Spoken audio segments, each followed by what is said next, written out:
I always wondered why my best friend Penelope insisted on booking the entire rooftop terrace at Meridian Heights for my 35th birthday celebration. Now, watching my husband Judd lean in to kiss Penelope passionately in front of our closest friends and family, everything made perfect sense. Penelope Gray, my supposed best friend of 12 years, had orchestrated the perfect stage for my complete and utter humiliation. Before we jump back in, tell us where you're tuning in from, and if this story touches you, make sure you're subscribed, because tomorrow I've saved something extra special for you. My name is Emily Duval, and until tonight, I thought I had everything figured out. At 35, I was a successful financial advisor at Pinnacle Wealth Management, married to Judd Prentice, a charismatic marketing director at one of the city's most prestigious advertising agencies. Our life looked picture-perfect from the outside: a beautiful downtown loft with floor-to-ceiling windows overlooking the harbor, 2 luxury cars in our private garage, and a social circle that revolved around the kind of people who made headlines in the lifestyle sections of local magazines. Penelope Gray had been my anchor through it all. We'd met in college during our sophomore year when she transferred from the East Coast, and she'd quickly become the sister I never had. While I was methodical and analytical, traits that served me well in financial planning, Penelope was spontaneous and magnetic. She had this way of lighting up any room she entered, her auburn hair catching the light just so, her emerald eyes sparkling with mischief and warmth. She'd built a successful event planning business, Gray Matter Events, specializing in high-end corporate functions and exclusive social gatherings. Her client list read like a who's who of the city's elite. What made our friendship so special was how perfectly we complemented each other. I provided the stability and practical wisdom, she brought adventure and creativity. When Judd and I got married 4 years ago, there was never any question that Penelope would be my maid of honor. She'd planned our engagement party, coordinated our wedding with military precision, and had been there for every milestone since. Judd and I had what everyone called a power couple relationship. He was tall, devastatingly handsome with those piercing blue eyes, and that confident smile that had first caught my attention at a networking event 6 years ago. His success in advertising was built on his ability to read people, to understand what they wanted before they knew it themselves. He was the kind of man who remembered details: your favorite coffee order, the anniversary of your father's death, the name of your childhood pet. These qualities made him both an excellent husband and, as I would later discover, an exceptional deceiver. Our home was a testament to our combined success. The loft featured an open-concept design with exposed brick walls, hardwood floors that gleamed under strategically placed pendant lighting, and a kitchen island where we'd hosted countless dinner parties. The living room boasted a stunning view of the harbor, where we'd spend weekend mornings drinking coffee and reading the financial papers together. It was in this very space that Penelope would often join us for impromptu brunches, the 3 of us laughing over mimosas and planning our next adventure. The trust between us was absolute.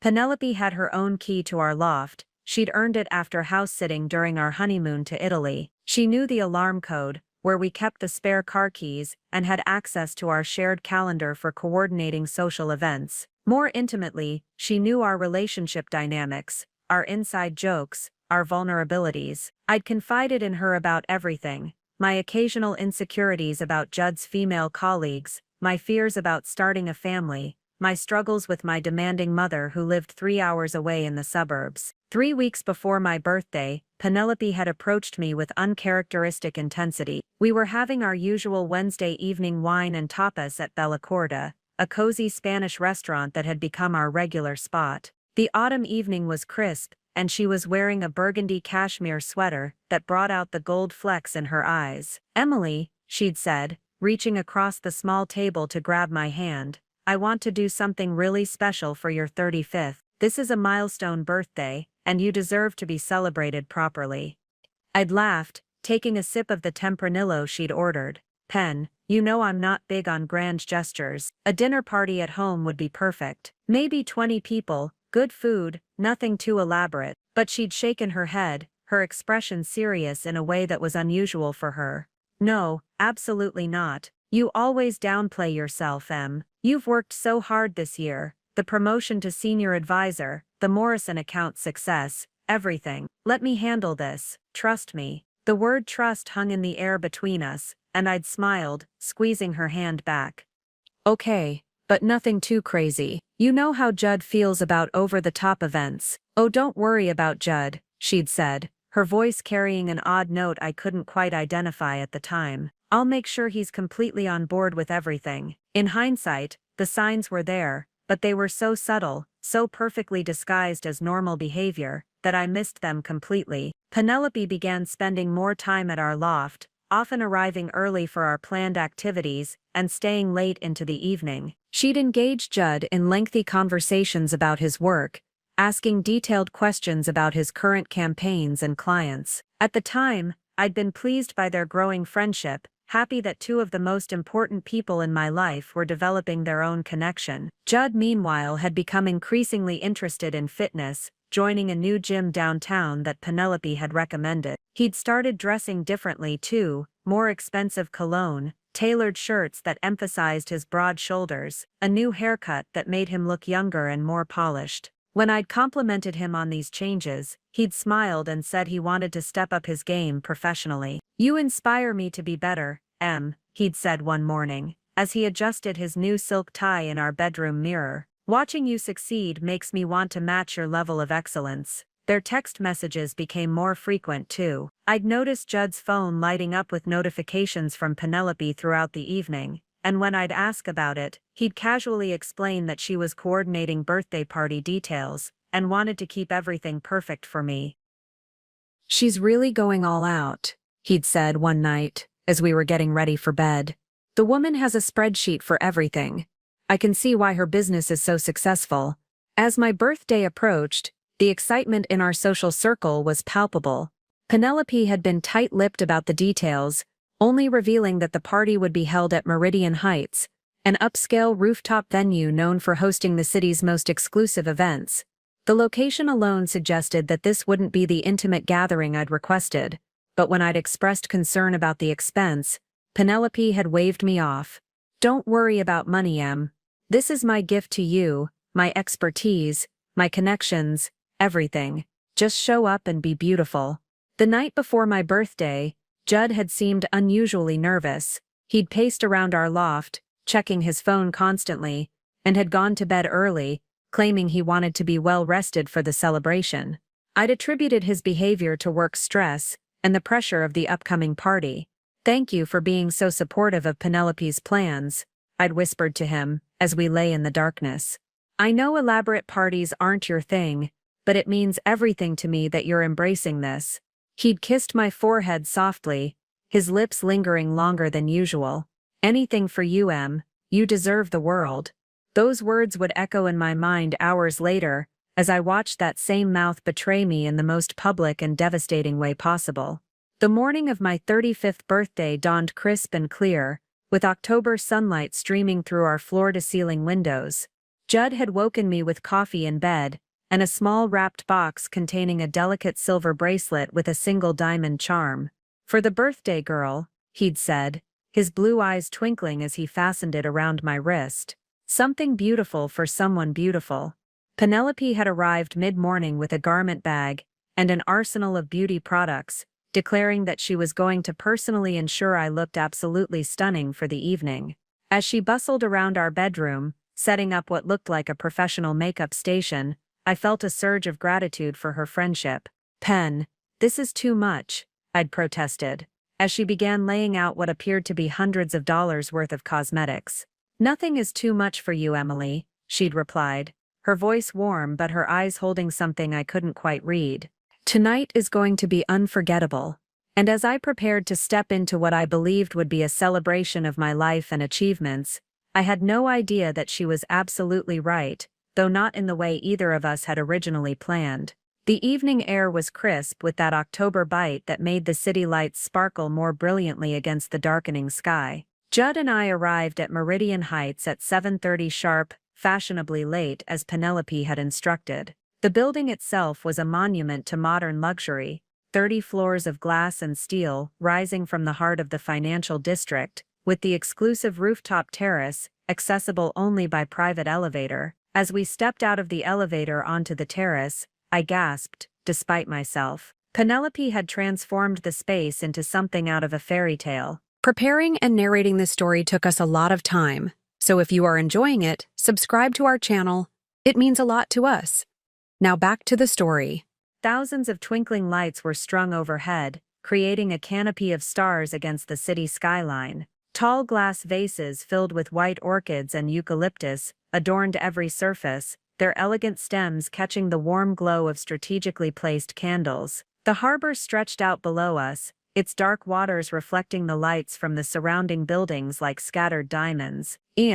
This is incredible," Judd whispered, his hand finding the small of my back as we took in the scene. Penelope really outdid herself. I nodded, temporarily speechless. Whatever tensions I'd felt about the elaborate nature of the celebration melted away in the face of such obvious care and attention to detail. Round tables dressed in cream linens were scattered across the terrace, each adorned with centerpieces that probably cost more than most people's monthly rent. A full bar had been set up in one corner, staffed by professional bartenders in crisp white shirts and black bow ties. In another corner, a string quartet played soft jazz, their music floating through the evening air like a gentle caress. As we moved through the space, I began to recognize the faces gathering around us, and my amazement grew. Penelope hadn't just invited our usual crowd, she'd assembled what felt like a comprehensive anthology of my life. My colleagues from Pinnacle Wealth Management were there, including my boss Paul Gibson,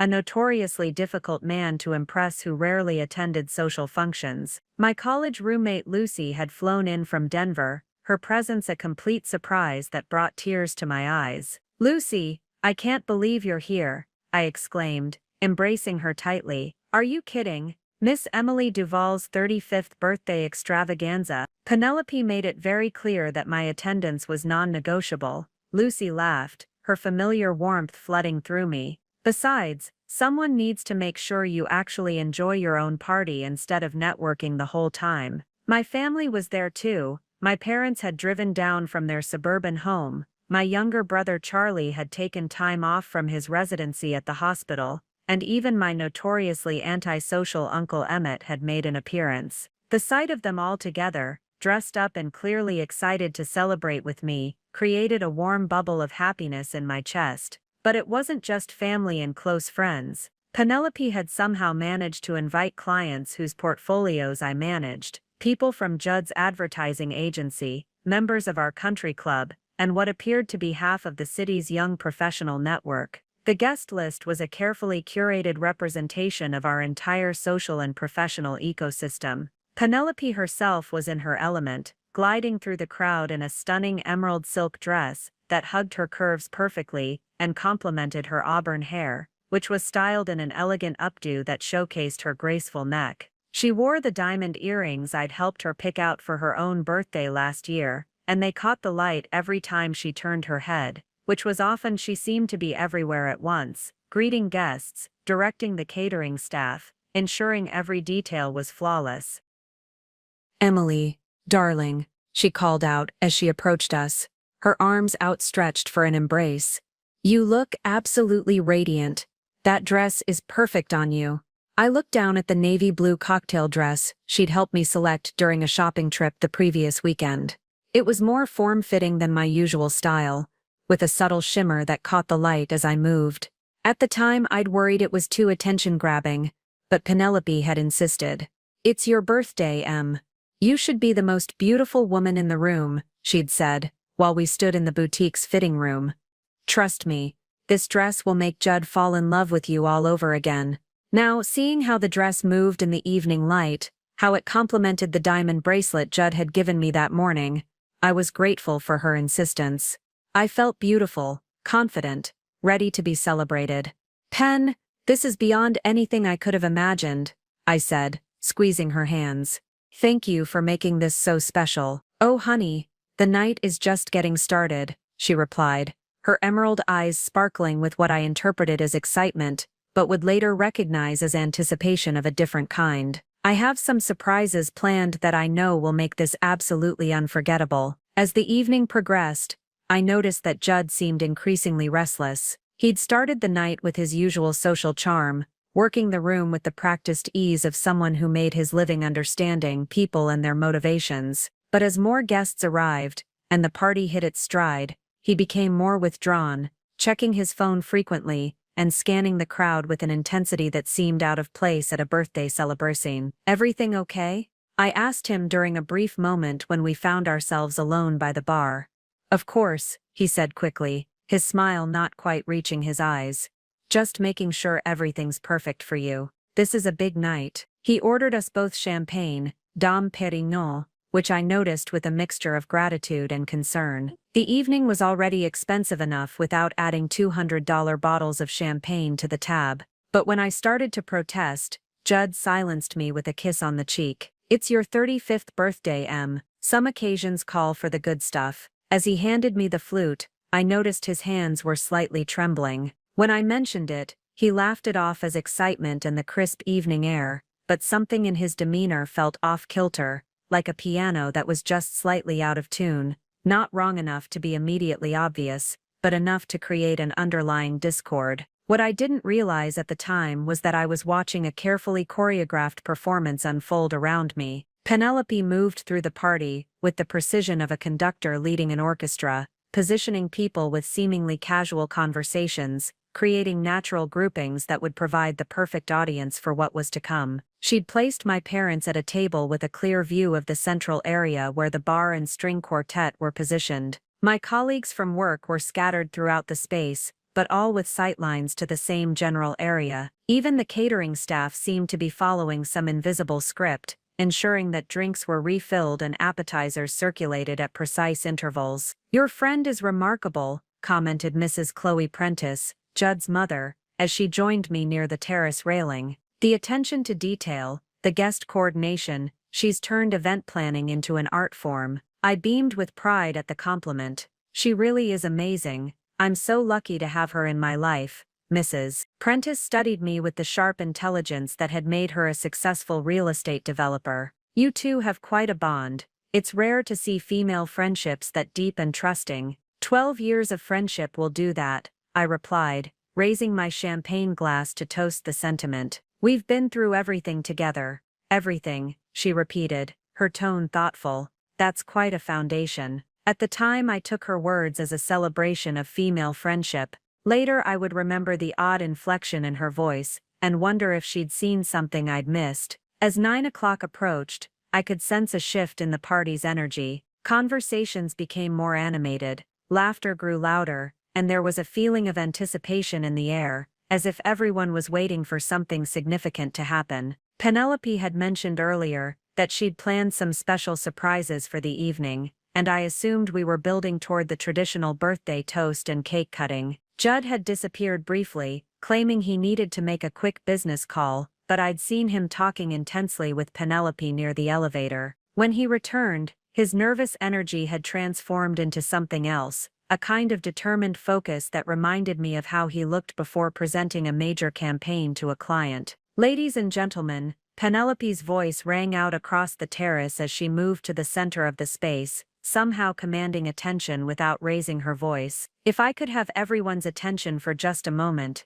The string quartet quieted their music, conversations died down, and all eyes turned toward her. I felt Judd's hand on my elbow, gently guiding me toward the center of the gathering, positioning me so that I was facing our assembled guests with the spectacular city view as my backdrop. "Thank you all for being here tonight, to celebrate our dear Emily," Penelope continued, her voice carrying clearly across the terrace. "But before we begin the traditional birthday festivities, there's something very important that needs to be shared with all of you." I looked around at the expectant faces, my family, my friends, my colleagues, all waiting with smiles and raised glasses. My heart swelled with gratitude and love for the people who'd gathered to celebrate with me. I had no idea that in the next few moments, every single one of those relationships would be forever changed. The silence that followed Penelope's announcement was electric, charged with anticipation. I stood in the center of the terrace, surrounded by twinkling lights and faces of everyone I held dear, still smiling expectantly, waiting for whatever surprise Penelope had orchestrated. "Emily," Judd's voice cut through the evening air,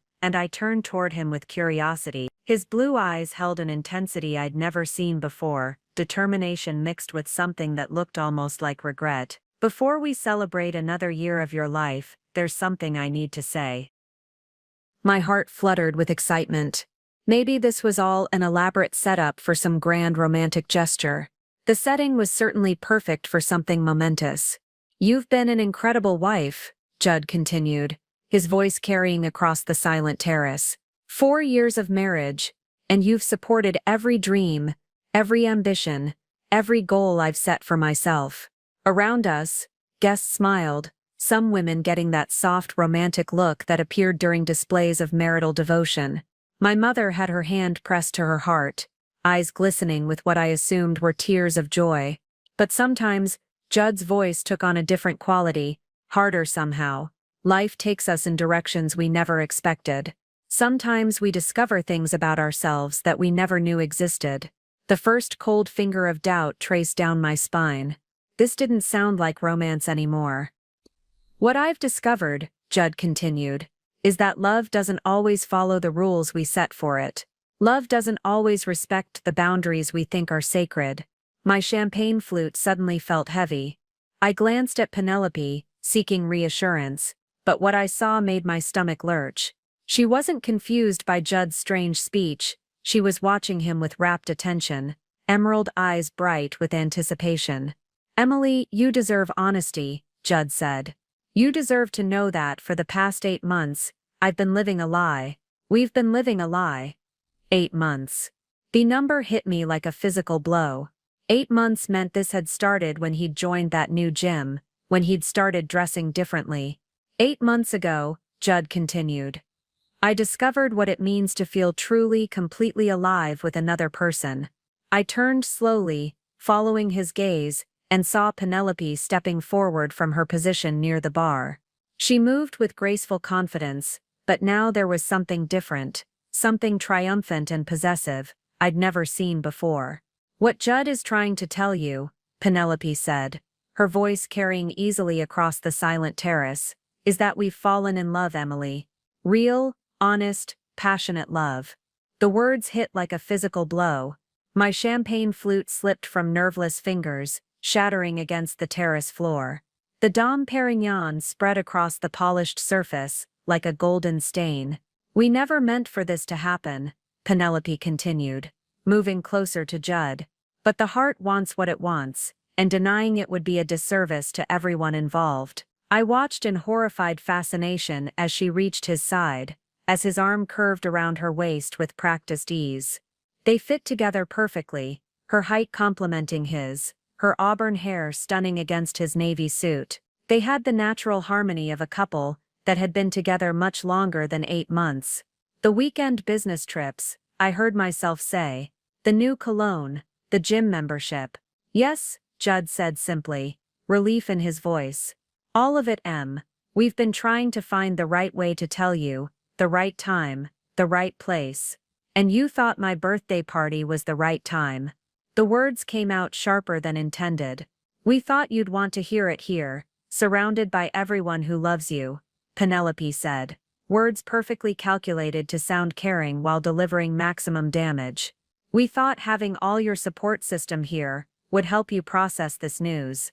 I looked out at the faces surrounding us, family, friends, colleagues, all frozen in shock and discomfort. My mother's face had gone pale, my father's expression was darkening with rage. My brother Charlie looked like he was calculating the distance to Judd's throat. "You planned this," I said suddenly, pieces clicking into place. "The venue, the guest list, the timing, you planned this entire evening, as the stage for my humiliation." "We planned this evening as a celebration of new beginnings," Penelope corrected, but there was a gleam in her emerald eyes suggesting she was enjoying this far more than her words indicated. I stepped forward, moving closer to where they stood together, still touching, still presenting their rehearsed united front. The broken champagne glass crunched under my heels. "But most importantly," I said, my voice dropping to barely above a whisper, but somehow carrying to every corner of the terrace, "I understand that you've both made a tremendous mistake. I reached up and unclasped the diamond bracelet Judd had given me that morning. With deliberate care, I let it fall onto the terrace floor, where it landed with a soft metallic chime among the glass shards. "You wanted new beginnings?" I asked, looking directly into Penelope's emerald eyes, then shifting to Judd's increasingly pale face. "You wanted to follow your hearts wherever they led." I smiled then, an expression that felt foreign but somehow perfectly appropriate. "Well, congratulations, you're both about to get exactly what you deserve." The threat was quiet, understated, delivered with calm precision that made it infinitely more terrifying than screaming would have been. I saw understanding flicker in both their faces, the sudden realization that they had underestimated not just my capacity for restraint, but my capacity for retaliation. "And trust me," I added, voice carrying that strange cold smile, "you're going to regret this moment for the rest of your lives." The silence that followed my threat stretched across the terrace like a taut wire. I could feel 60 pairs of eyes watching, waiting to see how I would react to the most public humiliation imaginable. Some faces showed shock, others disgust, a few displayed morbid fascination, but what struck me most was the mixture of pity and anticipation. They expected me to break down, to scream, to throw the kind of hysterical fit that would make their betrayal seem almost justified. Instead, I straightened my shoulders and took a deep, measured breath. The cool October air filled my lungs, clearing away shock and replacing it with something far more dangerous: absolute clarity. "You know what's truly remarkable about this moment?" I said, my voice carrying with calm authority. "The sheer audacity of believing that announcing your affair at my birthday party somehow makes it noble." I turned slowly, making eye contact with different sections of the crowd. My mother was crying now, quiet tears streaming down her cheeks. My father's face had turned dangerous red, but something in my demeanor kept him seated and silent. 8 months, I continued, savoring how the number echoed in the evening air. 8 months of secret meetings, clandestine phone calls, and elaborate lies. 8 months of looking me in the eye every single day and pretending to be the people I trusted most in this world. I walked slowly around the center of the terrace, heels clicking against polished surface with metronomic precision. The broken champagne glass crunched softly under my feet, but I paid no attention. My focus was entirely on the two people who had orchestrated this elaborate betrayal. "The new gym membership," I said, stopping to face Judd directly. "Let me guess. Penelope joined the same gym around the same time. What a coincidence." The slight tightening around his eyes told me I'd hit the mark. "And the weekend business trips," I continued, turning to Penelope. "I suppose you had convenient event planning emergencies that took you out of town on exactly the same weekends?" Her emerald eyes flashed with something that might have been admiration for my deductive abilities. "The late-night phone calls about party planning," I went on, voice growing stronger. "The sudden interest in each other's work. The way you both started dressing better, taking more care with your appearances. I actually thought you were both just becoming more successful, more confident people." A bitter laugh escaped my lips. "And maybe you are. Maybe conducting an elaborate affair while manipulating your victim into trusting you completely is exactly the kind of skill set that leads to success in your respective fields." I stopped walking and planted my feet firmly, facing them both with steady composure I'd learned in years of delivering difficult financial news to clients. "Let's examine this from a professional perspective, shall we? Judd, as a marketing expert, you understand timing, setting, and audience. This announcement, my birthday party, surrounded by our entire network, this wasn't spontaneous passion, this was a calculated campaign." Judd's face had gone pale, but I could see wheels turning behind his eyes. He was beginning to realize that the woman standing before him wasn't the same person who had woken up in his arms that morning. "And Penelope," I continued, "as an event planner, you understand better than anyone how to create perfect atmosphere for maximum impact.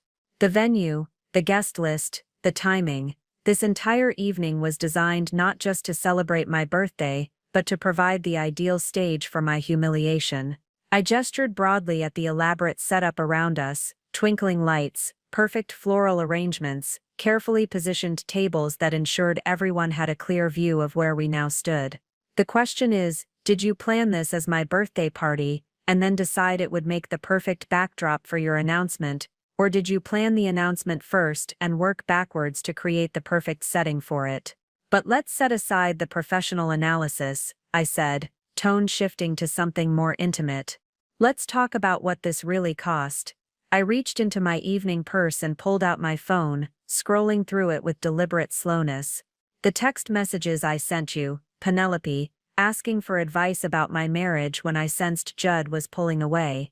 The conversations where I worried that maybe I wasn't exciting enough, attractive enough, successful enough to keep my husband interested. Penelope's face had lost some of its earlier confidence. The nights I spent awake wondering if there was something wrong with me, something I was missing, some way I was failing as a wife. I looked directly at Judd. The conversations where you reassured me that everything was fine, that I was imagining things, that you loved me more than ever. I scrolled further through my phone. The photos from just last month, the three of us at brunch, laughing together like the best of friends. Penelope helping me choose the lingerie I bought to surprise my husband. Judd planning our anniversary dinner, while simultaneously planning his exit strategy. I reached down and picked up the diamond bracelet I'd dropped earlier, holding it up so it caught the light from the twinkling strands overhead. The single diamond sparkled brilliantly, beautiful and clear, and completely worthless in the context of the lies that surrounded it. This bracelet, I said, turning it over in my palm, was supposed to represent 4 years of marriage, 12 years of friendship, and countless years of future happiness together. I walked over to the terrace railing, and without ceremony, threw the bracelet into the night. It disappeared into the darkness, a small bright flash falling toward the city streets 30 floors below. But it turns out it was just another prop in your elaborate performance, I said, turning back to face them. And I don't keep souvenirs from shows I didn't enjoy. The gesture was simple, definitive, and somehow more powerful than any amount of screaming could have been. It said everything about the value I now placed on their gifts, promises and presence in my life. So here's what's going to happen, I continued, voice taking on the authoritative tone I used when delivering final financial recommendations. You wanted new beginnings, you wanted to follow your hearts wherever they led. You wanted to pursue this grand love affair without the inconvenience of my presence. I smiled then, and it was the kind of smile that made several people in the crowd actually step backward. Congratulations. You're about to get everything you asked for, and so much more than you ever imagined possible. The moment after delivering my promise, I felt strange calm settle over me like a protective shroud. The chaos of emotions, shock, betrayal, humiliation, rage, suddenly crystallized into something far more dangerous, absolute clarity of purpose. I looked around at the faces of our guests one final time, memorizing expressions of shock, pity and uncomfortable fascination that would fuel my motivation in the weeks to come. I want to thank everyone for being here tonight, I announced, voice carrying with professional composure. This has certainly been an enlightening birthday celebration, and I'm sure it will be memorable for all the right reasons. The sarcasm was subtle but unmistakable. Several guests shifted uncomfortably in their seats. They had come expecting cake and champagne. Instead, they had witnessed the surgical dismantling of two people's credibility in real time. Please, don't let our announcement interrupt your evening, I continued, gesturing gracefully toward the elaborate spread Penelope had orchestrated. The food is excellent, the champagne is expensive, and the view is spectacular. Enjoy it all. Someone certainly paid a great deal for this experience. My eyes found Penelope's face as I delivered that last line, and I saw her flinch at the implication. I turned to leave, but stopped at my parents' table. My mother was still crying quietly, mascara streaking down her cheeks. My father had risen, his face dark with controlled fury that had made him formidable in business negotiations for 30 years. "Mom, Dad," I said softly, leaning down to kiss my mother's forehead. "Thank you for coming. I know this wasn't the evening any of us expected." "Emily, sweetheart," my mother whispered, reaching up to touch my face with trembling fingers. What are you going to do? I smiled at her, and for the first time all evening, the expression felt genuine. I'm going to be absolutely fine. Better than fine, actually. But I need you both to trust me, and let me handle this my way. My father's hand found my shoulder, grip firm and reassuring. Do you need anything? A place to stay? Legal representation? Someone to help you figure out? Dad, I interrupted gently but firmly. I love you for wanting to protect me, but I need you to resist that impulse. No dramatic gestures, no confrontations, no attempts to fix this situation. Can you do that for me? He studied my face carefully, and I could see him processing what he was seeing there. The broken, humiliated daughter he expected to comfort was nowhere to be found. Instead, he was looking at someone who reminded him of himself during his most successful business campaigns, focused, determined, and quietly dangerous. You have a plan, he said, and it wasn't a question. I have the beginning of a plan, I corrected, and it's going to require patience, precision, and absolute discretion from everyone who loves me. Can I count on that? Both my parents nodded, though I could see the effort it cost them to suppress their protective instincts. I made my way around the terrace systematically, stopping at each table to speak briefly with guests. The conversations were variations on the same theme, expressions of shock, offers of support, questions about my immediate plans, but I handled each one with the same calm professionalism. When I reached Paul Gibson, my boss, he stood immediately and drew me slightly away from his table where several other colleagues were seated. Emily, he said quietly, voice carrying concern that had made him an effective manager for 15 years. I want you to know that this doesn't change anything about your position with us. Your personal life is your personal life, and your professional performance speaks for itself. Thank you, Paul. That means more than you know, I replied. I hope I can continue to count on your discretion regarding tonight's events. Of course, he said immediately. Though I have to ask, are you going to be able to focus on work over the next few weeks? The Morrison account review is coming up, and the Morrison account will be handled with my usual attention to detail,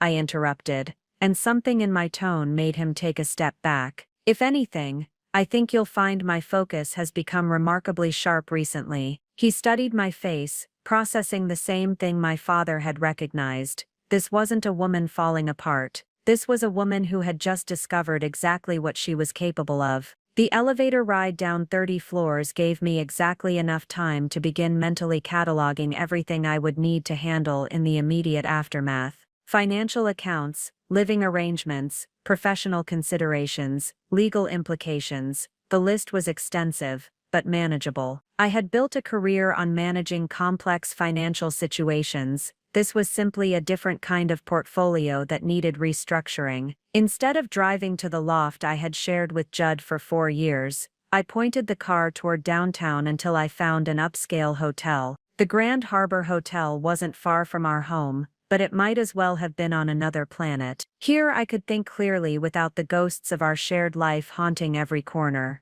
The hotel suite I booked was modest but comfortable, with a desk and reliable internet access. I ordered room service and opened my laptop. The first step was information gathering. I logged into our shared accounts to understand exactly what our financial situation looked like. 4 years of marriage had resulted in a complex web of shared assets, joint investments, and intertwined financial obligations. Understanding that landscape would be crucial for what came next. The second step was documentation. I began writing down everything I could remember about the past 8 months. Judd's behavior changes, Penelope's increased presence in our lives, the subtle signs I had missed or dismissed. Every detail might be important later. The third step was network analysis. I opened my contacts and began categorizing everyone I knew into 3 groups: allies, neutrals, and enemies. The allies were people like my family, people whose loyalty I could count on.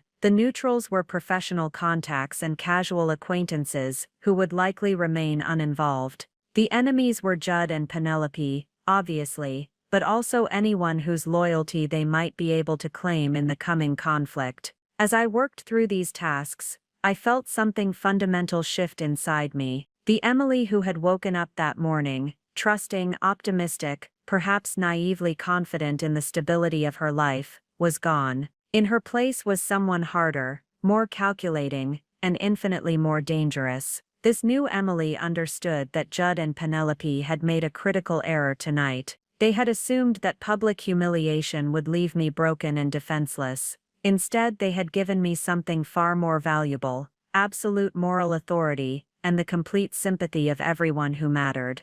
They had also revealed their capacity for cruelty and calculation in a way that would be impossible to deny or rationalize. Everyone who had witnessed tonight's spectacle would remember not just the betrayal, but the cold precision with which it had been delivered. Most importantly, they had given me a gift they never intended. They had freed me from any obligation to consider their feelings, their reputations, or their futures. I no longer needed to worry about being fair or proportionate in my response.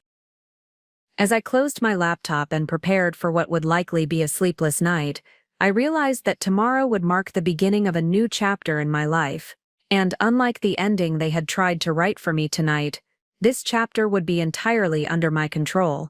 I woke in the hotel suite at exactly 6 a.m., my internal clock unaffected by the previous night's upheaval. The October sun was streaming through the floor-to-ceiling windows, casting long shadows across the impersonal but elegant furniture. For a moment, I felt disoriented. This wasn't my bed. These weren't my sheets. And then the events of the previous evening came rushing back with crystalline clarity. My phone was buzzing with notifications. 17 missed calls from Judd, 43 text messages from various numbers, and what appeared to be dozens of voicemails. I scrolled through the messages methodically, cataloging them for future reference. Most were from friends and family expressing shock and offering support. Several were from colleagues who had witnessed the spectacle, and 3 were from numbers I didn't recognize, probably journalists who had somehow gotten wind of the story. I deleted nothing. In the coming weeks, every piece of communication could potentially be useful. Over room service coffee and a breakfast I barely tasted, I began the systematic process of investigating my own life. 4 years of marriage had created an extensive digital footprint, and I intended to examine every pixel of it. I started with our joint banking accounts, credit card statements, and investment portfolios.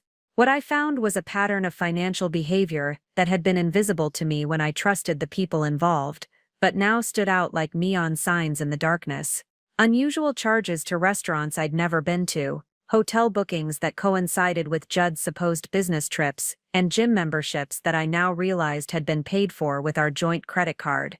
The most damning discovery was a series of charges to a jewelry store downtown, expensive purchases made over the past 3 months that had never appeared as gifts for me. I screenshot everything, creating a digital file that would serve as the foundation for what was to come. My first call was to Sarah Chen, a divorce attorney whose reputation for ruthless efficiency was legendary in our social circle. We'd met at several charity events, and I'd always been impressed by her combination of legal brilliance and strategic thinking. Emily, Sarah's voice was warm but professional when she answered. "I heard about last night. I'm so sorry." "Don't be sorry," I replied, surprising her with my tone. "Be ready to work. I need the best representation possible, and I need it to be absolutely confidential until I'm ready to make my move." There was a pause, and I could hear the shift in her attitude as she recognized that this wasn't a woman seeking emotional support. This was a woman preparing for war. "I can see you this afternoon," she said. "My office, 3 o'clock. Bring everything, financial documents, evidence of the affair, anything that might be relevant." "I'll be there," I confirmed. "And Sarah, I want to understand not just what I'm entitled to, but what weapons are available to me." My second call was to Marcus Webb, a private investigator who specialized in corporate fraud cases. I'd met him during a client consultation 2 years ago, when one of my investment clients suspected their business partner of embezzlement. Marcus had been thorough, discreet, and devastatingly effective. "Miss Duvall," Marcus said when I reached him, "what can I do for you?" "I need a complete background investigation on 2 individuals," I said, reading him Penelope's and Judd's full names and basic information. "I want to know everything: financial history, professional relationships, personal associations, previous romantic entanglements, anything that might be relevant to understanding their character and motivations. How far back do you want me to go? As far as you can. College, previous jobs, family history, everything. And Marcus, I need this to be completely confidential, and I need it to be comprehensive enough to understand exactly who I'm dealing with. Understood.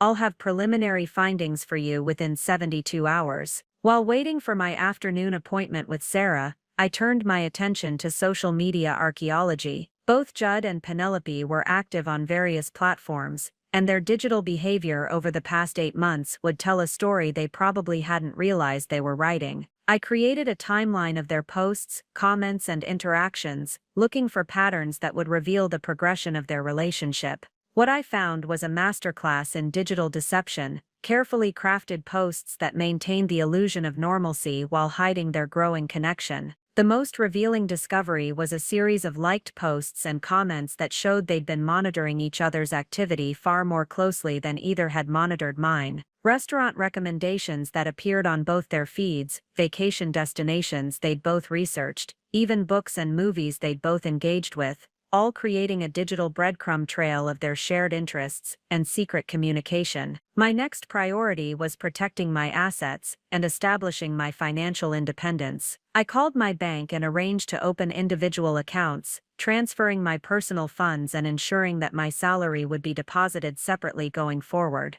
I contacted my financial advisor and arranged to review all joint investments, identifying which assets I would want to claim in any divorce settlement. Most importantly, I began the process of documenting our shared assets with forensic precision. Real estate, investments, vehicles, valuable personal property, everything needed to be cataloged and appraised. The loft alone was worth nearly $2 million, and our combined investment portfolio was substantial. I also discovered something that made my planning much easier. Judd had been careless about our joint finances during his affair. The paper trail of his deception was extensive and well documented, creating a clear picture of someone who had been using marital assets to fund his betrayal. That afternoon, I met with Sarah Chen in her downtown office, a sleek space with floor-to-ceiling windows that overlooked the harbor. Sarah was a woman in her early 40s with sharp eyes and an impeccable reputation for protecting her clients' interests with ruthless efficiency. Before we begin, Sarah said as we settled into her conference room, I want to make sure we understand each other. What exactly are you looking to accomplish here? Complete financial independence, maximum asset retention, and strategic leverage over both my husband and his mistress, I replied without hesitation. I want them to understand that their betrayal will cost them everything they value. Sarah studied me for a long moment, then smiled. I think we're going to work very well together. Over the next 2 hours, we developed a comprehensive legal strategy that would protect my interests while maximizing the consequences for Judd and Penelope. The key was timing. Moving too quickly would limit our options, but waiting too long might allow them to protect themselves. When Marcus called that evening with his preliminary findings, I was sitting in my hotel suite with a legal pad full of notes and a laptop full of evidence. What he told me was better than I had dared to hope. Your husband has some interesting financial irregularities, Marcus began. Several large cash withdrawals over the past few months, payments to a credit card you're not listed on, and some questionable business expense claims that don't match his actual travel patterns. And Penelope, even more interesting, her event planning business is leveraged to the limit. She's behind on several major vendor payments, and there are some questions about how she's handling client deposits. Also, this isn't her first time getting involved with a married client. I felt my pulse quicken. What do you mean? I found records of a previous incident about 3 years ago. A married couple hired her to plan their anniversary party, and 6 months later the husband left his wife for Miss Gray. The divorce was messy, and there were allegations that she had deliberately targeted the marriage. I sat back in my chair, feeling the pieces of a larger puzzle beginning to fall into place. This wasn't just about passion or love.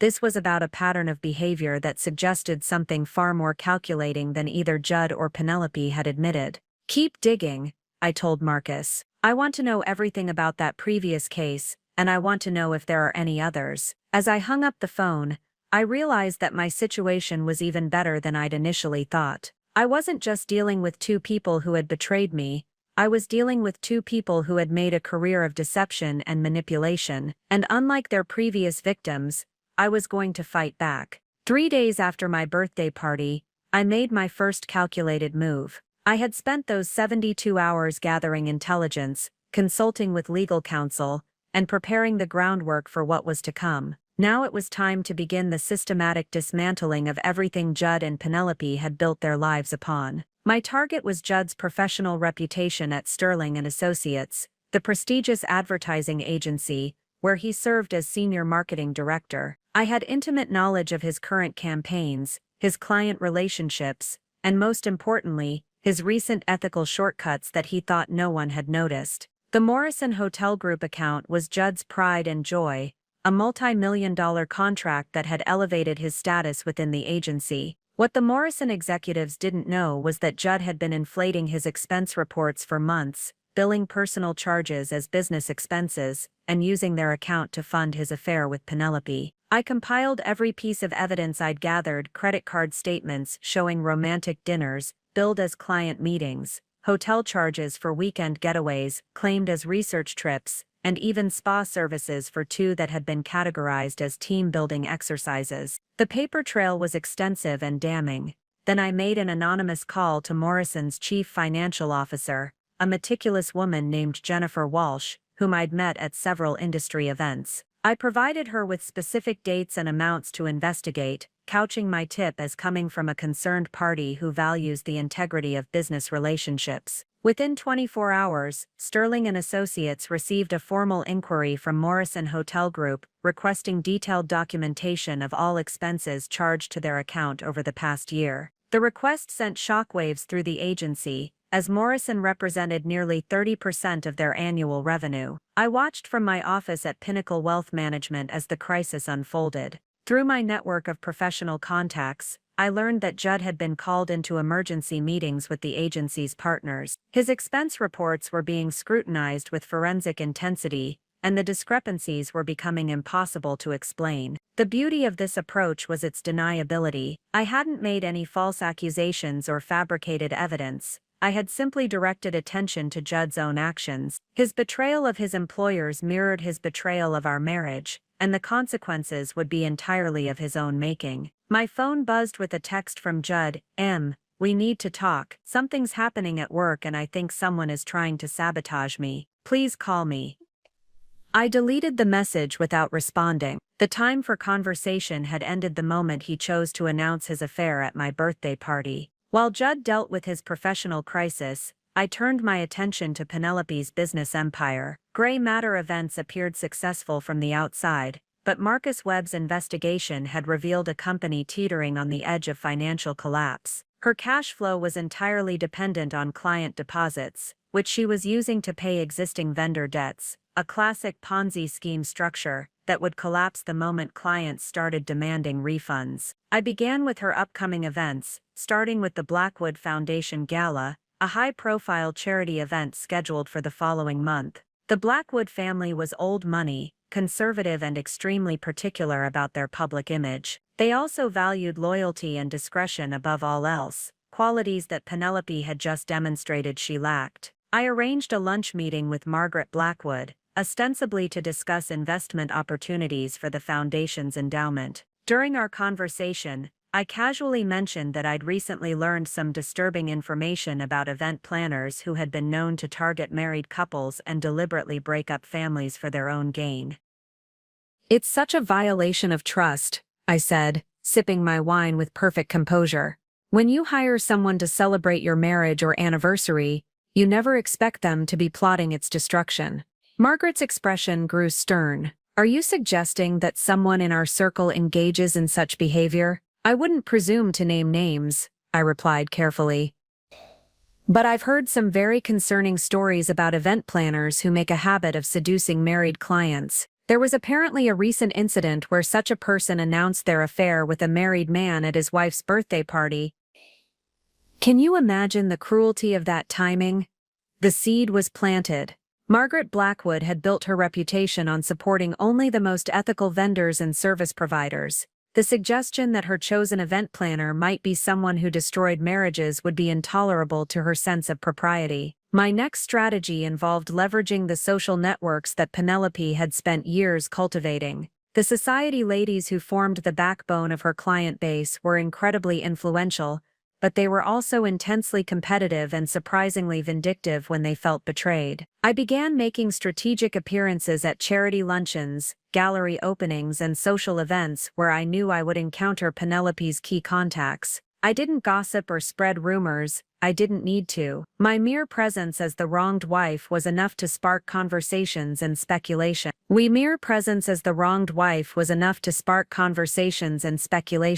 the Children's Hospital fundraiser, I found myself seated next to Victoria Sterling, the wife of a prominent real estate developer and one of Penelope's most influential clients. Victoria had clearly heard about my birthday party disaster, and she approached the subject with the delicate curiosity of someone fishing for gossip. "Emily dear," she said quietly, "I hope you're holding up well after everything." "Thank you for your concern," I replied with dignified grace. "It's been an adjustment, certainly. You discover so much about people's true character when they're tested." "I can't imagine," Victoria continued, "to have someone you trusted betray you so publicly. It makes one wonder what other boundaries they might cross." I nodded thoughtfully.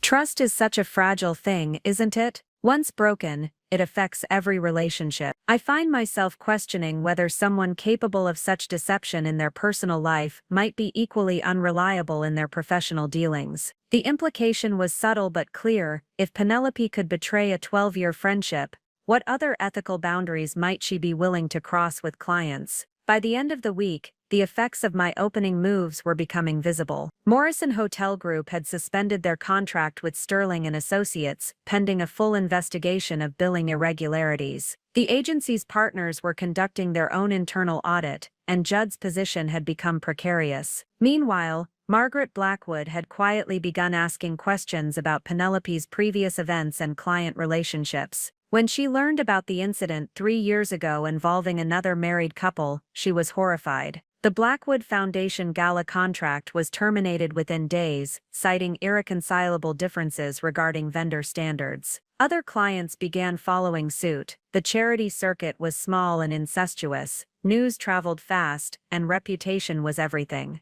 Penelope's carefully cultivated image as the discreet, trustworthy event planner to the elite was crumbling as whispers spread about her habit of targeting married clients. I observed these developments with clinical satisfaction. Each consequence was a direct result of their own actions and choices. I hadn't needed to lie, fabricate evidence, or make false accusations. I had simply ensured that the right people learned the truth about who they were really dealing with. The beauty of these initial strikes was their psychological impact on both targets. Judd and Penelope were experiencing professional crises that seemed unconnected to their personal betrayal, creating paranoia and uncertainty about who might be responsible and what might come next. Judd's texts became increasingly desperate.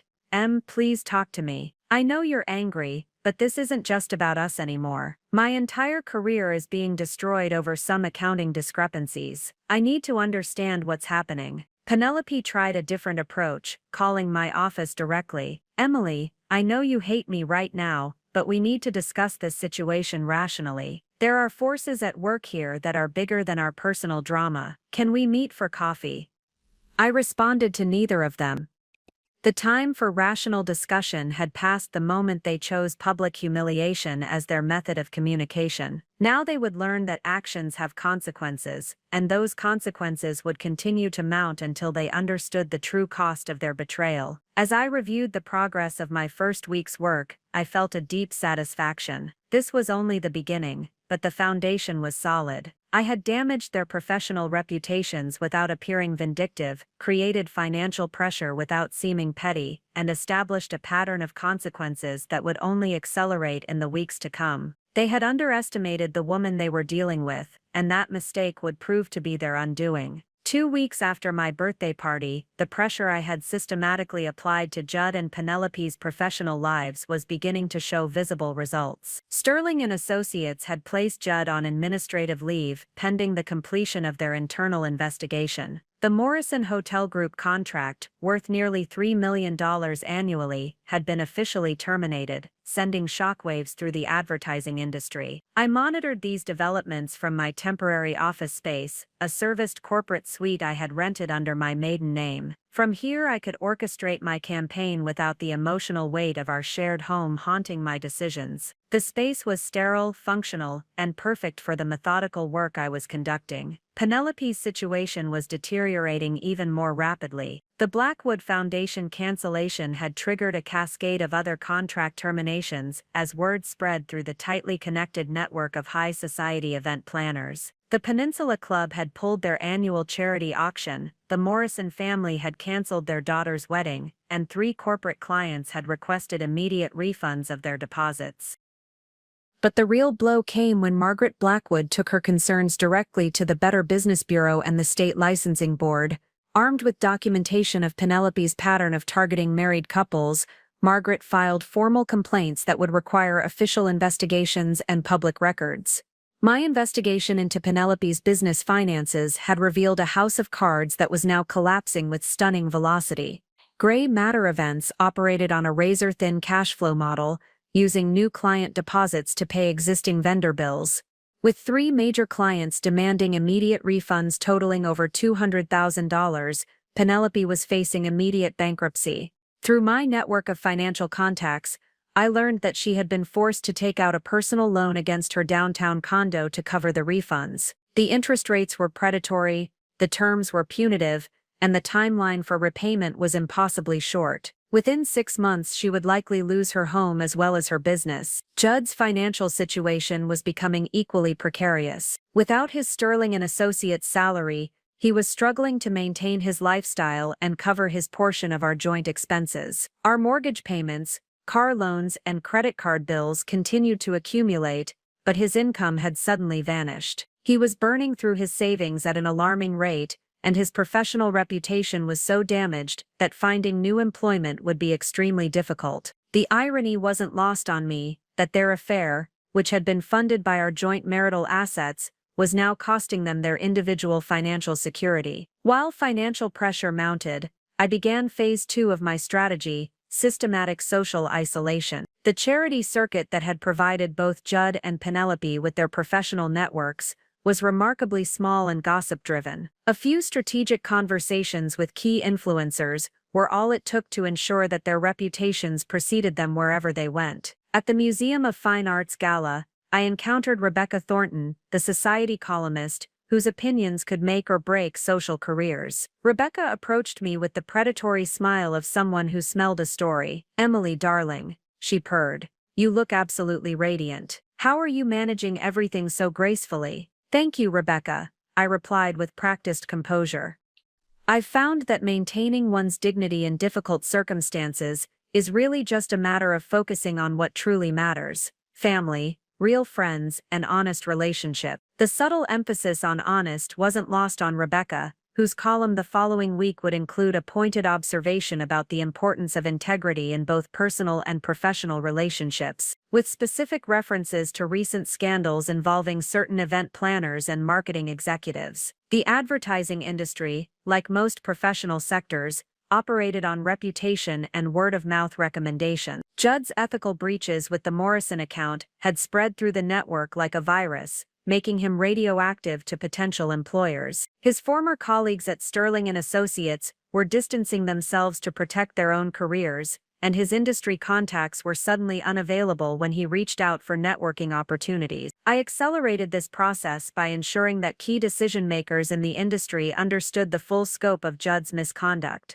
Through carefully orchestrated conversations with mutual contacts, I made sure that his expense account fraud was understood not as a simple accounting error, but as a pattern of dishonesty that called his entire professional character into question. The coup de grace came when I arranged for Morrison Hotel Group's CFO, Jennifer Walsh, to speak about vendor integrity at an advertising industry conference. Her presentation included a case study about financial misconduct by trusted partners that, while not naming Judd specifically, provided enough details that everyone in the audience knew exactly who she was discussing. The pressure I had created was beginning to take its toll on Judd and Penelope's relationship itself. Financial stress, professional humiliation, and social isolation, were testing their bond in ways that their romantic fantasies had never anticipated. Through my private investigator's surveillance, I learned that they were arguing frequently about money, blame, and strategy. Penelope was pressuring Judd to liquidate his assets to help save her business, while Judd was insisting that she was responsible for their public disgrace through her poor planning of the birthday party announcement. Their romantic dinners had been replaced by tense meetings in coffee shops, where they argued about survival rather than celebrated their love. The passion that had supposedly justified destroying my marriage was being consumed by the practical realities of their situation. Judd's family, particularly his mother Chloe, had been horrified by his behavior at my birthday party. But as his professional and financial situation deteriorated, their disappointment was transforming into active intervention. Chloe had reached out to me directly, requesting a private meeting that I had politely but firmly declined. Instead, I arranged for her to receive copies of the financial documentation showing how Judd had used our marital assets to fund his affair. The evidence of his expense account fraud, the hotel bills, the restaurant charges, all of it painted a picture of someone who had not only betrayed his wife, but had done so using her own money. The Prentice family patriarch, Judd's grandfather who controlled the family trust fund, was reportedly considering cutting Judd off entirely. The prospect of losing his inheritance, a substantial sum that represented his only remaining financial security, was creating additional pressure that I monitored with satisfaction. As week 3 approached, I could see that my systematic campaign was achieving its intended effect. Both targets were experiencing cascading failures across multiple areas of their lives: professional, financial, social, and personal. Each new crisis was related to the previous ones, creating a downward spiral that was becoming increasingly difficult for them to manage. More importantly, they were beginning to understand that these weren't random misfortunes or coincidental difficulties. The precision and coordination of their problems was becoming impossible to ignore, and they were starting to realize that someone with intimate knowledge of their vulnerabilities was orchestrating their destruction. Judd's texts had evolved from desperate pleas for reconciliation to paranoid accusations. I know this is you, Em. Nobody else could have known about the Morrison expenses. What do you want? What will it take to make this stop? Penelope had tried a more direct approach, showing up at my temporary office building and demanding to speak with me. Security had escorted her out, but not before she had made a scene that was witnessed by several other tenants and recorded by the building's security cameras. Their desperation was palpable, and it was only the beginning. I had spent 3 weeks laying the groundwork for their destruction. Now it was time to accelerate the timeline and move into the more aggressive phases of my plan.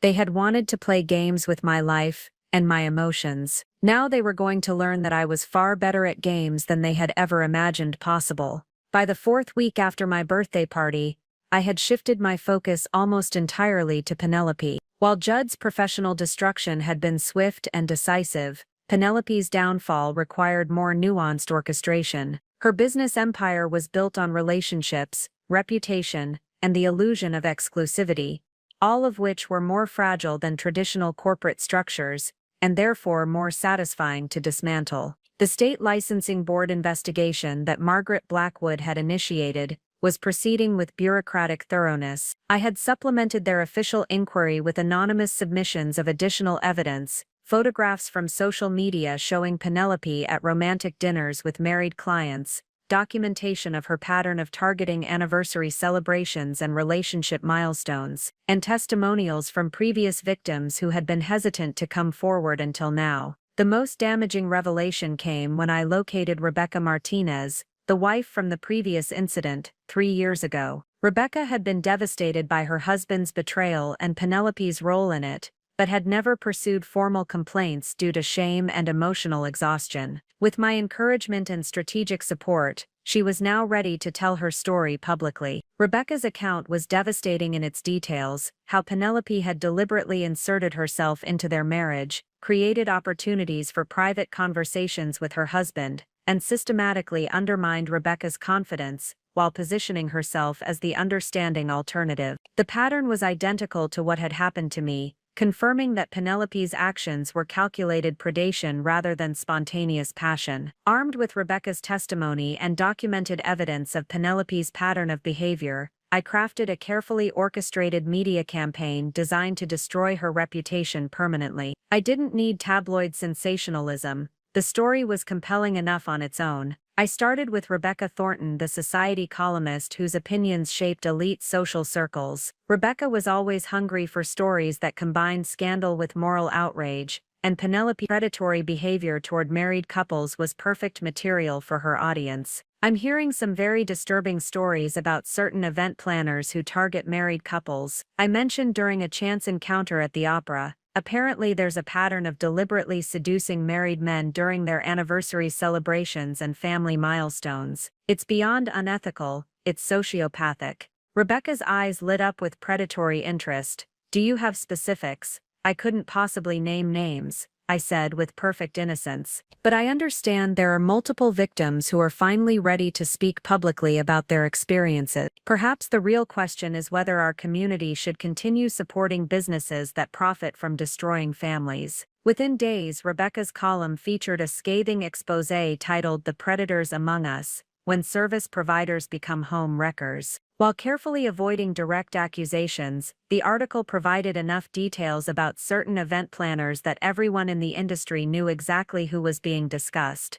While Penelope's reputation burned in the court of public opinion, I accelerated the financial pressure on her failing business. Through my network of financial contacts, I learned that she was desperately seeking emergency funding to cover the mounting refunds and vendor payments that were bleeding her company dry. I ensured that every potential lender received information about the licensing board investigation and the mounting negative publicity. No reputable financial institution would risk their reputation by funding a business that was facing regulatory scrutiny and public scandal. Penelope's attempts to restructure her debts were systematically blocked as vendors demanded immediate payment in cash rather than accepting payment plans. Her equipment rental company repossessed thousands of dollars worth of lighting and sound equipment. Her preferred catering partners terminated their contracts, citing concerns about association with negative publicity. Even her office lease was terminated when the building management received complaints from other tenants about disruptive behavior stemming from angry former clients confronting her in the lobby. The charity circuit that had provided Penelope's primary client base was remarkably unforgiving when it came to scandal. The women who controlled these organizations had spent decades building their own reputations and were ruthless about protecting their social standing from any association with controversy. Victoria Sterling, whom I had carefully cultivated during our previous conversation, became one of my most effective unwitting allies. As president of the Junior League and a board member of 3 major charities, her opinion carried significant weight. When she began expressing concerns about vendor integrity and the need for thorough background checks,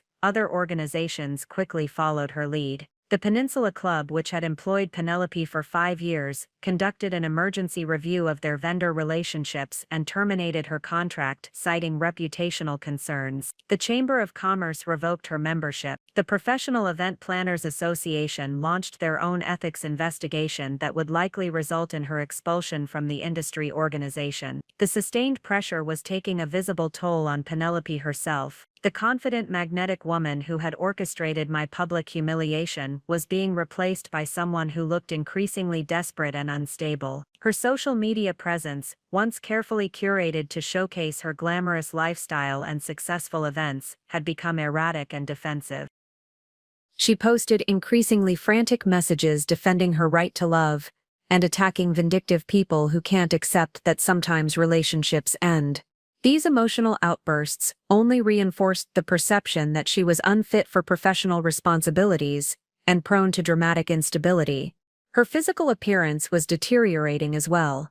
The stress of financial ruin and social ostracism was manifesting in weight loss, poor grooming, and an overall aura of defeat that was apparent to anyone who encountered her. The woman who had once commanded rooms with her presence was now someone people actively avoided. The pressure I had created was having its intended effect on Penelope and Judd's relationship. Financial desperation had replaced romantic passion as their primary concern, and the stress was revealing fundamental incompatibilities that had been hidden during the excitement of their secret affair. Through surveillance reports, I learned that their arguments were becoming increasingly bitter and personal. Penelope blamed Judd for being careless about the expense account fraud that had triggered the investigation. Judd blamed Penelope for the disastrous timing and execution of their public announcement. Both were facing the reality that their grand love story was costing them everything they had worked to achieve. The romantic dinners and weekend getaways that had characterized their affair were now impossible, partly due to financial constraints, but mainly because they were both persona non grata at the upscale establishments they had once frequented. Their relationship was reduced to tense meetings in chain restaurants and cheap motels, settings that stripped away any remaining illusion of glamour or sophistication. The coup de grace for Penelope's career came when the Better Business Bureau published their findings regarding the multiple complaints against Grey Matter Events. The report detailed a pattern of unethical behavior, financial irregularities, and professional misconduct that made it impossible for any reputable client to justify hiring her services. The state licensing board's investigation concluded with a formal hearing that resulted in the suspension of her event planning license for 2 years, with reinstatement conditional on completing ethics training and paying substantial fines that she could no longer afford. With her professional license suspended, her client base destroyed, her business assets liquidated, and her personal reputation in ruins, Penelope Grey was effectively erased from the industry she had once dominated. The woman who had built her empire on her ability to create perfect moments for others had discovered that her own moment of triumph had been the beginning of her complete destruction. As I reviewed the progress of my campaign against Penelope, I felt a deep satisfaction that went beyond mere revenge. This was justice, systematic, proportionate, and absolutely final. She had targeted my marriage as a stepping stone to her own happiness, using her professional skills to orchestrate my humiliation. Now those same professional skills, reputation, and networks were gone forever. She had taught me a valuable lesson about the power of calculated cruelty. I had simply become a better student than she had ever been a teacher. 6 weeks after my birthday party, the destruction I had orchestrated was spreading far beyond Judd and Penelope themselves. Their families, friends, and professional associates were being forced to choose sides, and the moral clarity of my position made those choices inevitable. Everyone who had witnessed their calculated cruelty at my birthday party remembered not just the betrayal but the cold precision with which it had been delivered. Judd's younger brother Marcus, who worked at a prestigious law firm downtown, found himself facing uncomfortable questions from partners about his family connections. The legal community was small and reputation sensitive, and Marcus was forced to publicly distance himself from his brother's actions to protect his own career prospects. At a family dinner that I learned about through mutual contacts, Marcus had apparently told Judd that his behavior was professionally and personally toxic, and that any continued association would be career suicide. The Prentice family patriarch, Judd's grandfather Harrison, made his position clear by removing Judd from his will entirely. The family trust fund that had provided Judd with financial security and social standing was now permanently beyond his reach. Harrison had built his fortune on ethical business practices and considered Judd's expense account fraud a betrayal of everything the family name represented. Penelope's professional isolation was becoming absolute. The Event Planning Association of the Pacific had voted to expel her from membership following their ethics investigation. Without professional credentials or industry connections, she was effectively barred from working in her chosen field anywhere in the region. More devastating was the action taken by the vendors and suppliers who had formed the backbone of her business operations. Caterers, florists, venues, and equipment rental companies had all blacklisted her, sharing information about her pattern of unethical behavior and financial instability. Even if she could somehow resurrect her business, she would be unable to access the resources needed to execute events. The social circle that had sustained her career was equally unforgiving. Women like Margaret Blackwood and Victoria Sterling wielded enormous influence over charitable organizations and society events. Their collective decision to ostracize Penelope had created a social quarantine that extended to anyone foolish enough to associate with her publicly. Financial pressure had reached its inevitable conclusion. Penelope's downtown condo had been foreclosed upon when she defaulted on the predatory loan she had taken to cover client refunds. The luxury apartment that had served as both her home and a showcase for potential clients was now someone else's property. She had been forced to move into a studio apartment in a part of town that was a 40-minute commute from the social centers where she had once reigned supreme. The psychological impact of this geographic exile was as devastating as the financial implications. She was now literally outside the world she had spent decades cultivating. Judd's situation was more complex but equally dire. Our shared loft remained technically joint property, but I had initiated formal divorce proceedings that would force its sale. Unable to afford the mortgage payments on his own and legally prohibited from accessing our joint accounts, pending the settlement, he was essentially trapped in a home he could no longer afford and would soon lose. The ultimate proof of their complete social exile came at the annual Harbor Foundation Gala, the most prestigious charity event of the season.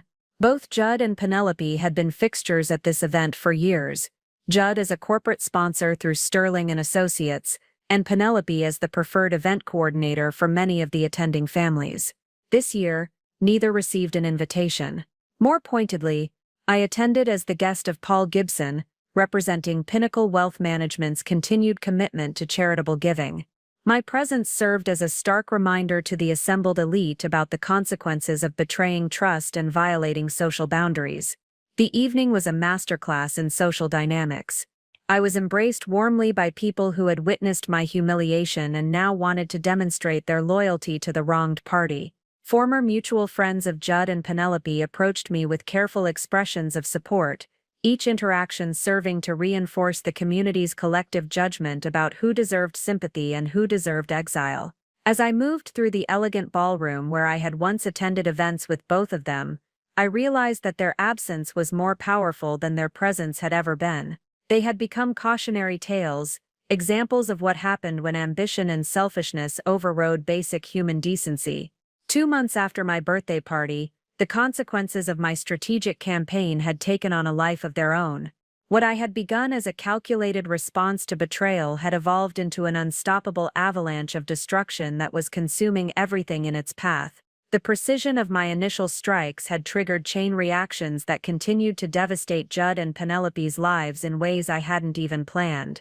The financial markets, it turned out, were remarkably interconnected. When Sterling and Associates lost the Morrison Hotel Group contract, it triggered a domino effect that reached far beyond Judd's personal employment. The agency was forced to lay off 30% of its staff, and several other major clients questioned the firm's oversight and ethical standards. Partners who had initially supported Judd's suspension were now grateful he was gone, as his continued association would have made their recovery impossible. This broader industry impact meant that Judd wasn't just unemployable at Sterling and Associates, he was radioactive throughout the entire advertising sector. No company wanted to risk association with someone whose ethical breaches had contributed to industry-wide scrutiny of billing practices. The civil litigation that had begun with client refund demands was expanding exponentially. Rebecca Martinez, emboldened by the support she had received, had filed a lawsuit against Penelope for intentional interference with her marriage. The legal precedent was murky, but the public relations impact was devastating. More clients began coming forward with their own stories of Penelope's inappropriate behavior.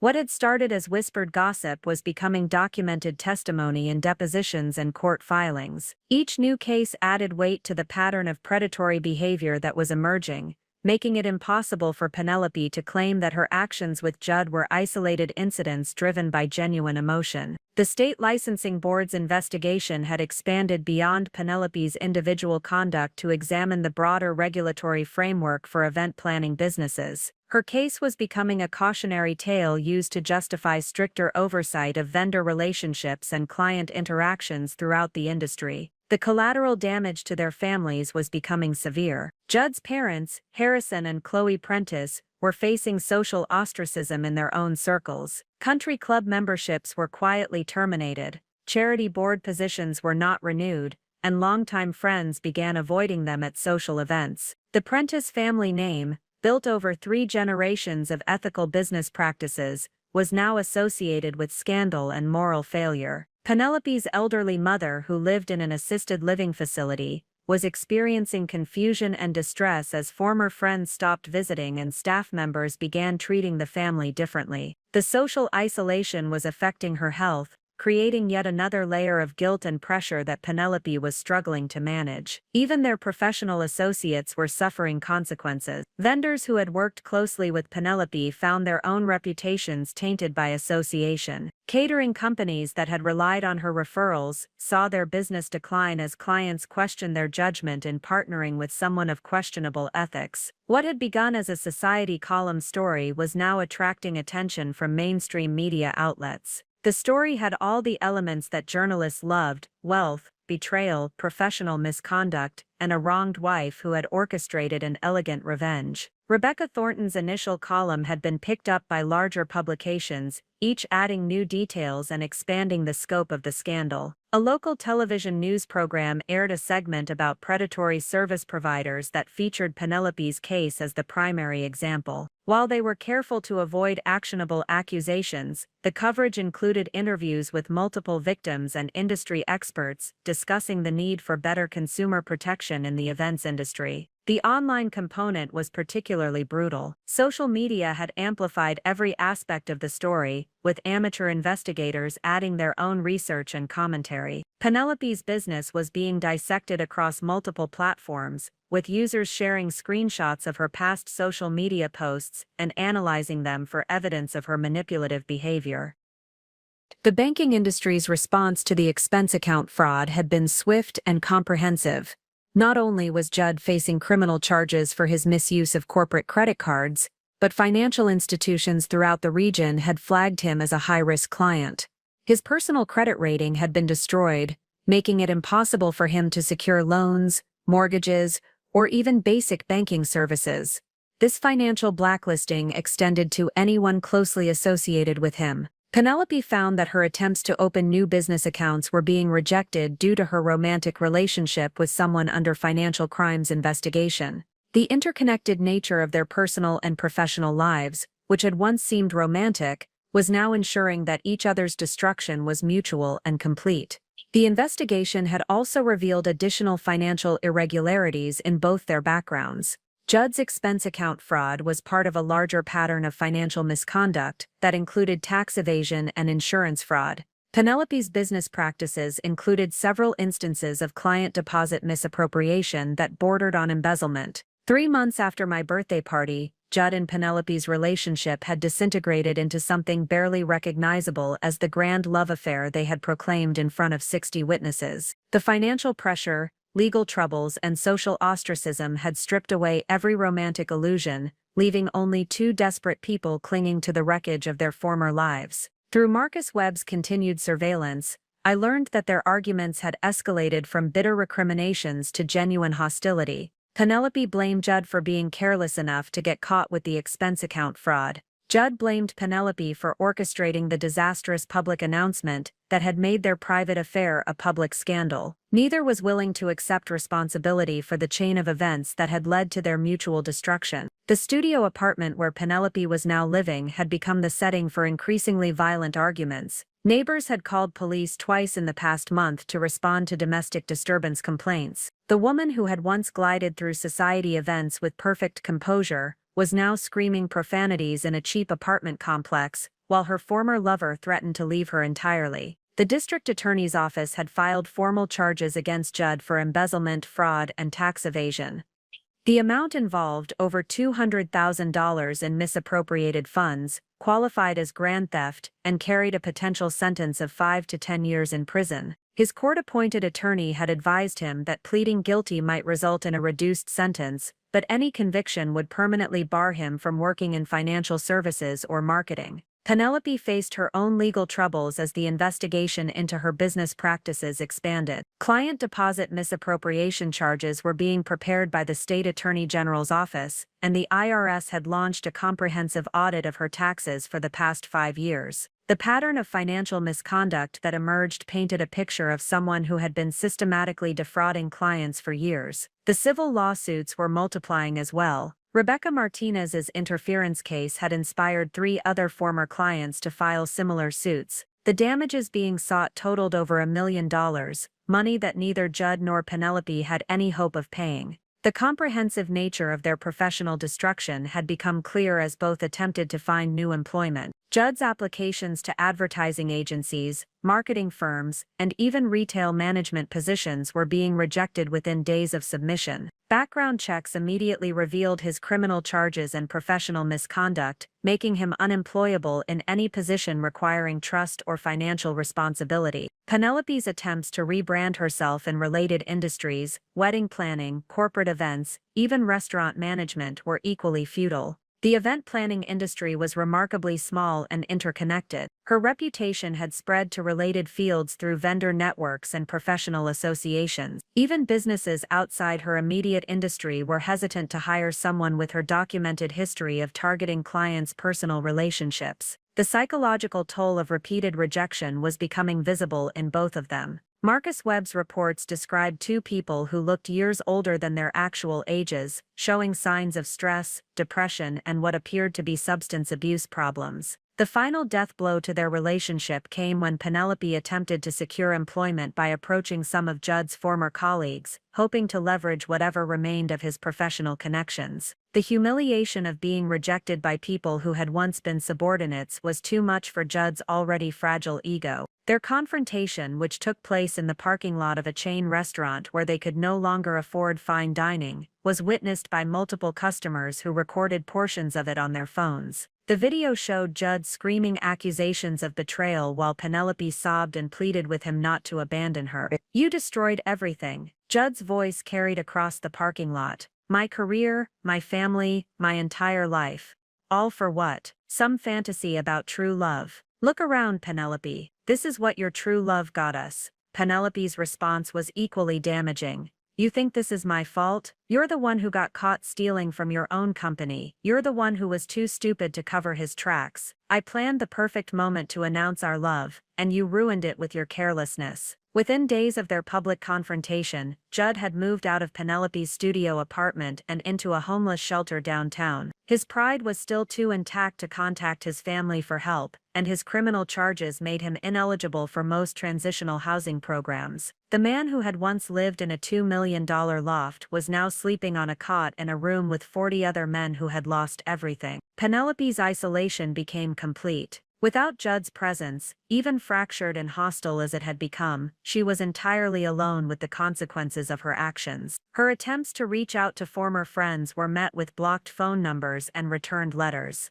Her family had distanced themselves to avoid association with her legal troubles. The woman who had orchestrated my public humiliation as the perfect stage for announcing her triumph was now living in complete solitude, unemployable, financially ruined, and abandoned by everyone she had ever claimed to love. As I received Marcus Webb's final report on their separation, I realized that my campaign of strategic revenge had achieved something beyond mere justice. I had demonstrated that actions truly do have consequences, and that betrayal carries a price that compounds with interest until it consumes everything the betrayer holds dear. They had wanted to write me out of their story, but instead, I had become the author of their complete destruction. By the end of the second month, it had become clear that the damage I had orchestrated was permanent and irreversible. The avalanche had gained so much momentum that even if I had wanted to stop it, the consequences would continue to multiply independently of my actions. Judd and Penelope had crossed the point where recovery was possible. Their professional reputations were so thoroughly destroyed that rehabilitation would take decades, if it was possible at all. Their financial situation was so dire that bankruptcy was inevitable. Their social standing was so completely annihilated that even geographical relocation wouldn't restore their credibility. They had wanted to destroy my life to make room for their own happiness. Instead, they had triggered the complete destruction of everything they had built, while I emerged stronger and more successful than ever before. 4 months after my birthday party, I received a call that I had been expecting for weeks. Judd's voice on the other end of the line was barely recognizable, hoarse, defeated, stripped of every trace of the confidence that had once made him so attractive to both clients and mistresses. "Emily," he said, and I could hear the effort it took for him to keep his voice steady. "I need to see you, please, just once. I know I have no right to ask, But there are things that need to be said before this all ends. The before this all ends was telling. Through my various sources, I knew that his criminal sentencing was scheduled for the following week. His attorney had negotiated a plea bargain that would result in 18 months in minimum security prison, followed by 3 years of probation, and a lifetime ban from working in financial services. The man who had once managed million-dollar marketing campaigns was facing a future of menial labor and permanent professional exile.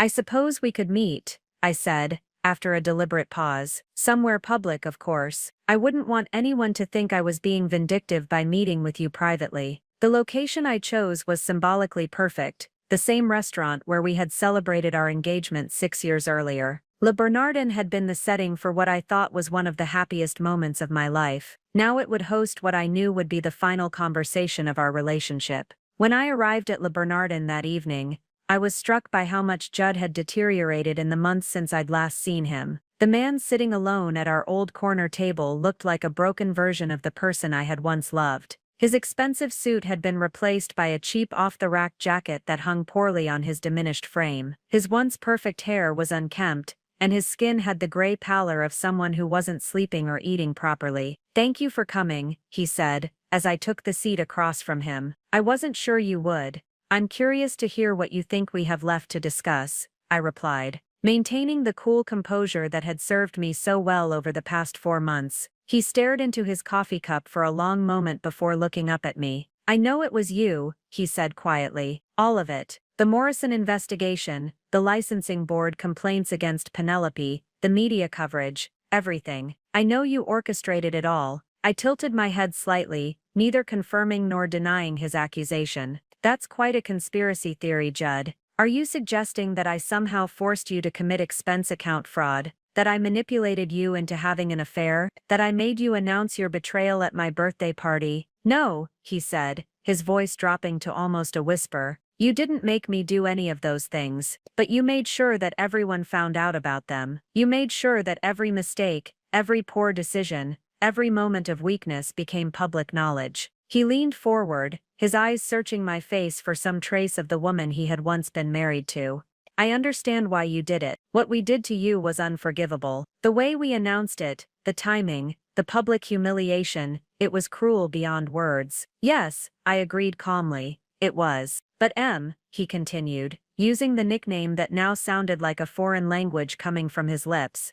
"Don't you think we've paid enough? My career is over, my family has disowned me. I'm going to prison. Penelope has lost everything. Her business, her home, her reputation. We've both been destroyed." I studied his face, noting the desperation in his eyes, the tremor in his hands, the way his voice broke slightly when he mentioned Penelope's name. This was a man who had been broken completely, and he was making one final appeal to whatever mercy he hoped I might still possess. "You want to know if I think you've paid enough?" I asked, setting down my wine glass with deliberate precision. "Let me tell you what I think you've paid." I leaned back in my chair, my voice taking on the measured tone I used when delivering financial assessments to clients.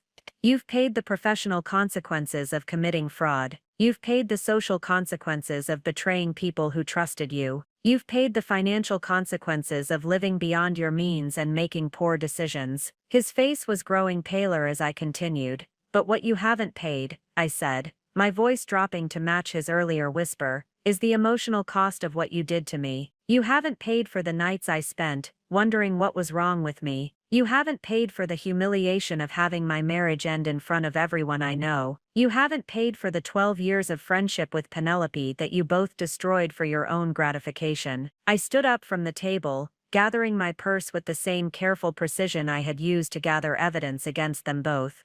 "So no, Judd, I don't think you've paid enough. I don't think you'll ever pay enough. Because some debts can't be settled with money, or prison time or professional exile. Some debts last forever." As I turned to leave, Judd called out my name one last time. When I looked back, he was crying, not the dignified tears of someone facing adversity with grace, but the desperate sobs of someone who had finally understood the true scope of what he had lost. "I loved you," he said, his voice breaking completely. "I know you don't believe that anymore, but I did love you. I still do." I looked at him for a long moment. memorizing this final image of the man who had once been my husband. Then I smiled. The same cold, controlled smile I had perfected at my birthday party 4 months earlier. "I know you did," I replied. "That's what makes this so perfect." And with that, I walked out of Le Bernardin and out of Judd Prentice's life forever. In the days following my final meeting with Judd, I found myself in an unusual state of emotional equilibrium. The restaurant where we had met was the same one where he had proposed to me 6 years earlier, and the symbolism of that full-circle moment had provided a sense of closure that I hadn't expected to feel. Judd was sentenced the following week to 18 months in prison, followed by 3 years of supervised probation. The judge's comments during sentencing made it clear that the court viewed his crimes as particularly egregious because they had involved the systematic betrayal of trust over an extended period. The financial institutions he had defrauded would never fully recover their losses, and his victims included not just his employers, but the wife who had unknowingly funded his affair with joint marital assets. Penelope's legal troubles continued to multiply. The state attorney general's office had filed criminal charges for client deposit misappropriation, and the civil lawsuits from former clients were proceeding toward trial. Even if she avoided prison time, the financial judgments would ensure that she would spend the rest of her life in poverty, paying restitution to the people she had defrauded. While their lives collapsed around them, my own professional trajectory had taken an unexpected upward turn. The grace and composure I had displayed throughout the scandal